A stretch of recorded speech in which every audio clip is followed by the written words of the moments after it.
All right, guys. So we have kind of come down to the end of the unit. We do still have something to cover before we can kind of go into a full-on unit review, but we're going to kind of do this in a two-part session.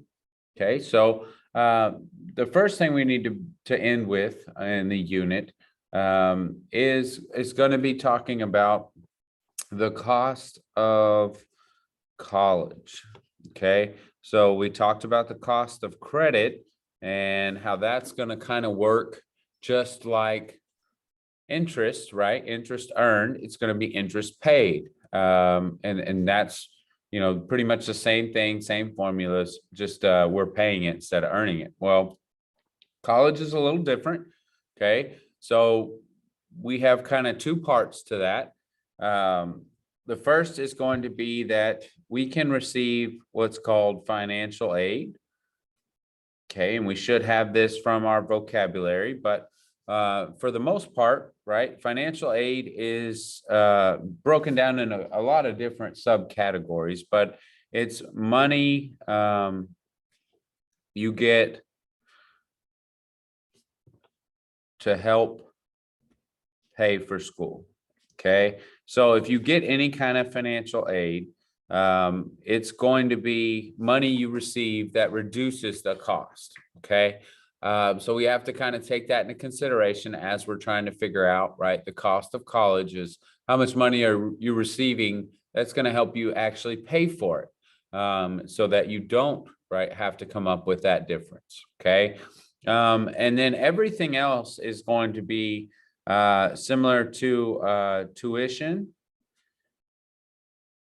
and other fees. Okay, so there are a lot of different things we could talk about tuition and other fees, and this is simply money paid for school.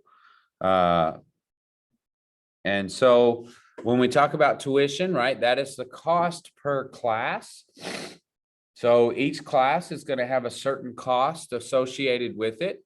So if you're taking a 3-credit hour geometry class, it's going to charge per hour. So it might be $500 per hour. Well, the tuition for that class would be $1,500 for that, to take that class. Okay. The way a typical breakdown for college is going to be by semester. Typical breakdown, it is into semesters,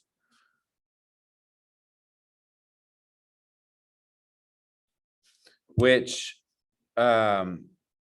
we need to understand is half a year. Okay, so there are in 4 years, for example, right, in a typical 4-year college, there are 8 semesters. Okay, so it's very important we understand that when we talk about the cost of college, you typically pay per semester, and that means, right, that actually occurs twice per year, for every year that you go. So there's always this kind of hidden addition or multiplication in a college type problem, where we have to watch for how are they charging it? How are they talking about it? Are they talking about it per year, or are they talking about it per semester? So really be on the lookout for that. So we're going to go through and just kind of do one example of maybe what you might be asked, and then we'll go back and review some of the other things that we've talked about in the second half. All right. So that's kind of college and a breakdown. So when we ask our question, right, this is going to be example 2. We're going to say, right, that you are planning on attending a college that has a total cost of $72,000. Okay. Total cost, meaning all 4 years, right? So all 4 years. And a couple other variables, right? We're going to assume, right? Our family's going to help family to pay 40% per year. So our family is going to help us pay for almost half of it per year. Okay, and we have 3 years to save for the rest of the first year. Oh, we'll go 2 years. Just make that a 2. Okay, so we have 2 years to save for the rest of the first year. How much per month should you save? Okay.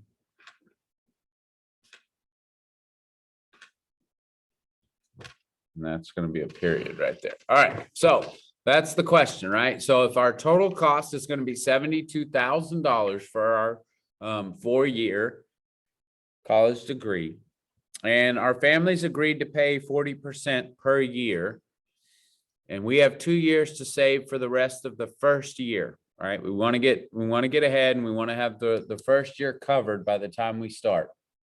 How much do we need to start saving per month? Okay, so there's a couple of different questions in here that we need to answer. All right, and I'm going to switch over to another sheet of paper here. So the first thing, right, is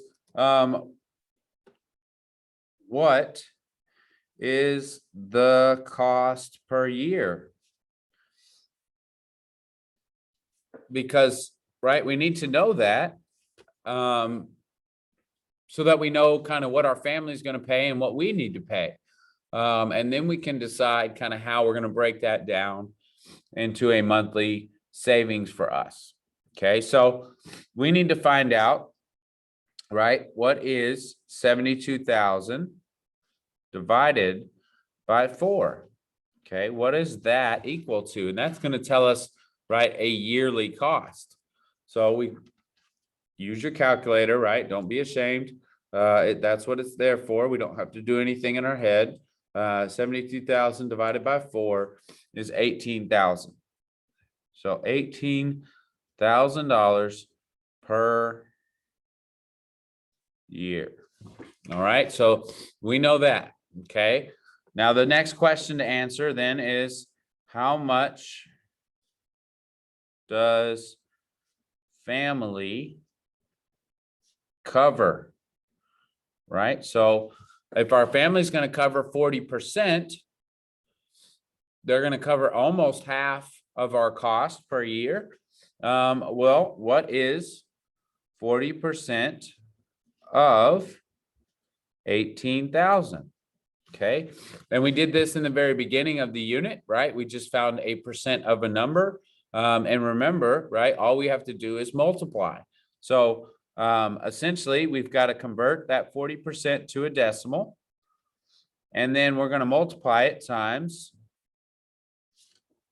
our amount. Okay, so 0.4 times 18,000. And we're again going to use our calculator here. And we come up with 7,200. Okay, so the family is going to cover that much. All right, so what do we need to cover? Okay.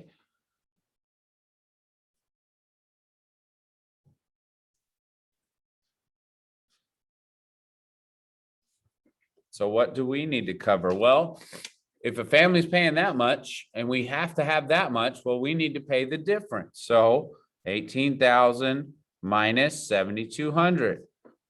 Okay, so again, just going to subtract using my calculator. I know we could probably do this one in our head, but we don't have to, right? So we need to pay $10,800. Okay, that's how much money we have to cover our first year. Now, we have 2 years, remember, right? So thinking about, right, 2 years to save. How much monthly?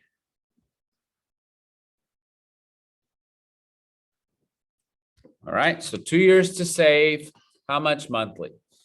Well, we have to think about this 2 years in terms of months. Okay, so we're going to have 24 shots at it, right? 24 times we can start saving towards this 10,800. And if we need to be there in 24 months, right, how much do we need to have for each month set aside? Well, we're going to divide. Okay, so 10,800 divided by 24. Okay, and that's going to tell us how much per month. And that ends up being $450, right? So we need to set aside $450 a month starting now for 2 years in order to have that money set aside by the time our first year of college needs to be paid for. All right. So is there any difficult math in this? No. Okay. It's a thought process. We need to make sure that we're considering all the variables as we go. Okay. So how much is it per year? Right? We got to make sure we're taking that total cost and dividing it if they're giving us a 4-year plan. How much does our family actually cover out of this, or what kind of financial aid are we not having to pay? We need to get rid of that amount so we know exactly what we need to cover. And then we can think about, right, our budget from there. Okay. So that's kind of the cost of college breakdown. And those are the kind of questions we would be expected to answer. For the remainder, right, we're just going to talk about the interest and simple and compound interest. Okay, because that's kind of where we started the unit, and that's where the majority of our assessment is going to come from. Simple and compound interest. All right, so I'm going to take 2 different approaches. Okay, so the first example here is going to be solving backwards. All right, so how do we solve backwards to find out, right, what we were earning? Okay, maybe. So let's just say, okay, for instance, we deposited $700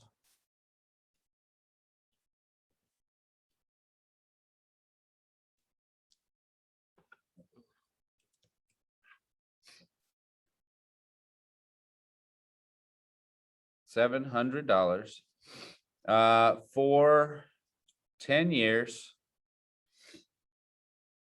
and the total account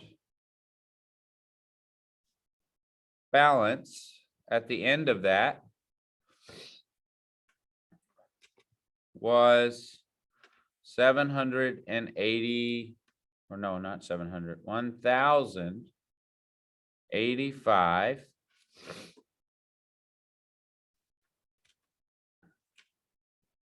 What was the rate? Okay, and this is going to be simple. All right, so we deposited $700. We left it in there for 10 years. At the end of that, we had $1,085. What was the rate that we earned? Okay, what was the rate that we earned? And we could go through and we could just throw out all kinds of random interest rates and see if something gets us there. Very important that we recognize, right, We have a simple interest. So we can start with the formula and work from there. Now, a very important, okay, we know the parts to the formula. I know that this P right here stands for the principal balance or the starting balance here. I started with 700, so I can definitely replace that. I have R being the rate. Well, they're asking me what the rate was, so I don't know that. Okay, it's going to stay R. It's unknown. And then T is the time. How long was it deposited? Well, 10 years. Okay, so I've got that side filled in. The other side, though, is I. Okay, how much money was earned? Because remember, in simple interest, okay, I is the dollar amount of interest. Okay, and that's very important. It is the dollar amount of the interest. This is not the total account balance, right? We don't want to put 1,085 here because that is the total account balance. That is the original plus whatever we've earned. Well, in this case, right, we're just going to subtract 1,085 minus 700. Okay, and that gives us 385. And that's what's going to replace I. Okay, 385. Okay, that's where it comes from, right? It's not a magical number. I just pulled out of thin air. And so now all we got to do is solve for that one unknown thing. And like I said, we could start and say, okay, maybe it's 2%, right? And we could put 0.02 in there and see if it works. No, right? We could put, 0.03 and 0.04, and we could continue to go with random numbers. But really, there's only a couple steps here to actually solve it the correct way. Okay. Now, this side is where a lot of the magic happens, but a lot of the confusion takes place as well. We forget that we can go ahead and solve this side.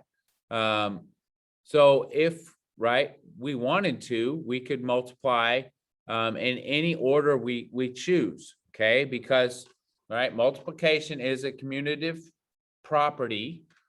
And so when we look at multiplication, we can do it in any order. 2 times 3 times 4 is the same as 3 times 4 times 2, which is the same as 4 times 3 times 2, which is the same as 2 times 4 times 3, which is the same as 3 times 2 times 4, right? We could continue to go with all the different, these are all the same. Doesn't matter what order we do it in, okay? So the truth is, we could rewrite this to make ourselves feel a little better as 700 times 10 times R. And that way, the 700 and the 10 are next to each other. And we can go ahead and combine those two. So I've got 385 equals 7,000 R. Excuse me. So some of, this kind of looks weird to some of us, and we want to try and force it the wrong way. But remember, we're trying to get R by itself. The idea is that, R is going to be equal to something, right? So we don't want to get rid of the number that's not with R. We want to get rid of the number with R. So 7,000 times some number gives me 385. And that kind of works against logic because we have a big number being multiplied that then gives us a smaller number. But remember, we're multiplying by a percentage. We're multiplying by a decimal value, which is less than 1. So it's going to create a smaller number.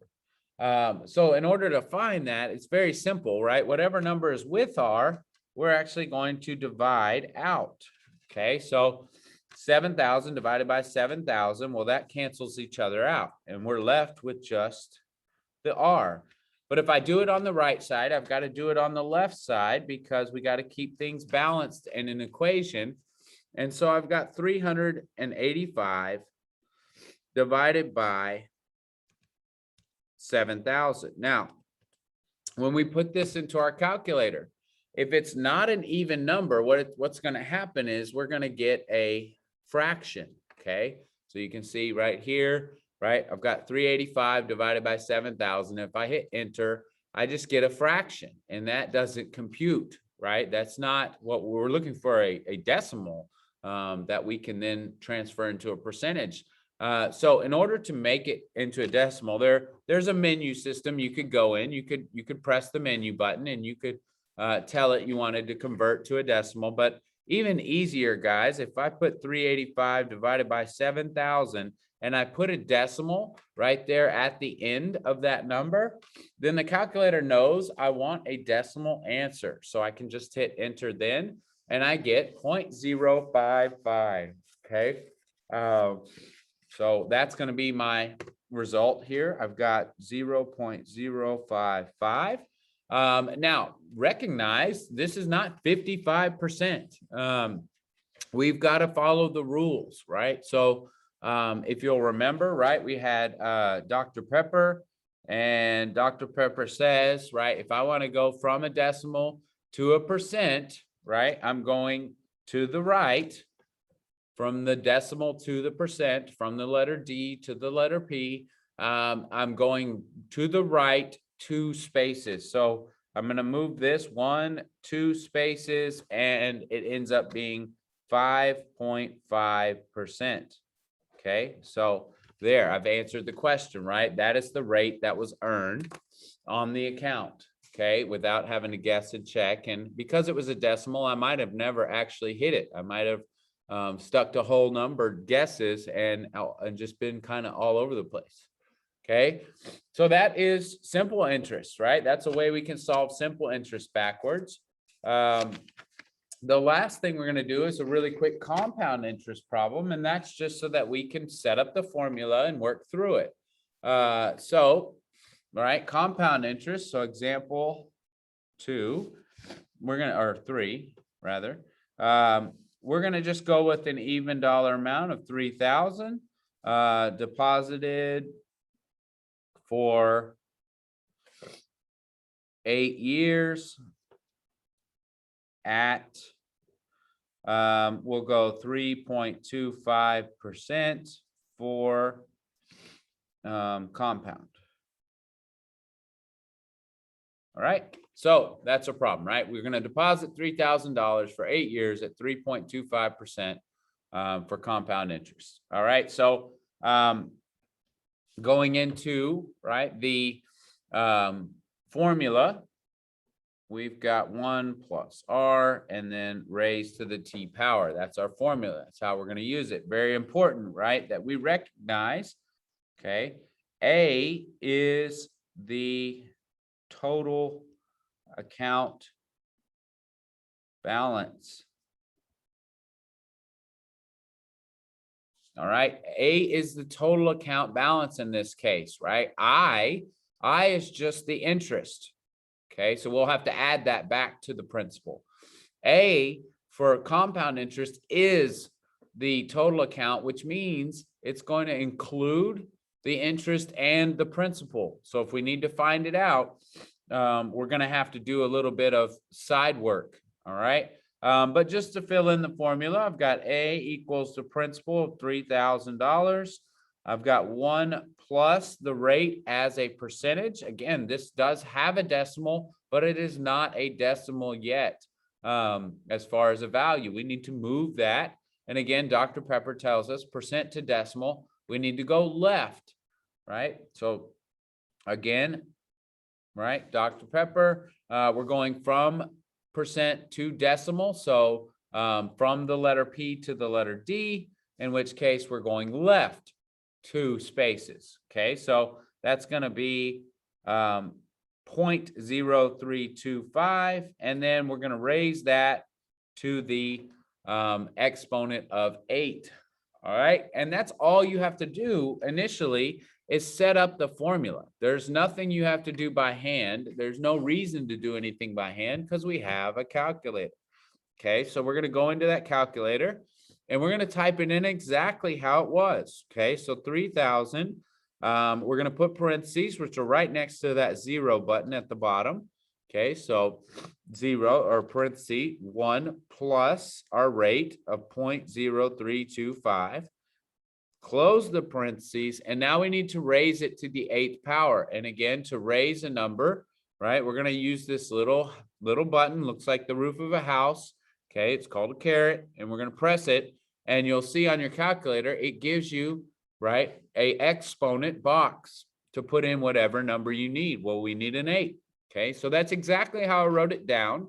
And that's all we have to do. Type it in the calculator, hit enter, and there you go, right? You have a total account balance. You have an A value of $3,874.73. Okay, now the question for us then could be, how much interest earned?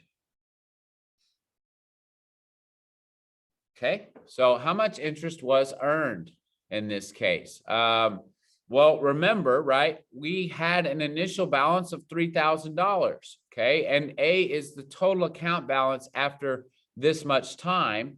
So our total account balance is $3,874.73. We started with $3,000. So we made $874.73. That is going to be the interest, right? We did not make 3,874. There are times where you do double your money, but in this case, right, we only made the 874. So pay attention, make sure you really read the questions correctly to find out what are they asking for. Are they asking for a total account balance? Are they asking for an interest? Are they asking us to compare the interests? That's a very common thing as well. So if you have any questions, comments, concerns, please shoot me a message and I'll try and get that answered for you as quickly as possible.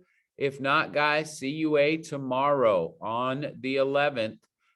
Please be sure we get that taken, as our grades are closing on Friday. So we want to get that taken, get that good grade in the grade book and move on, right? Be ready for something else.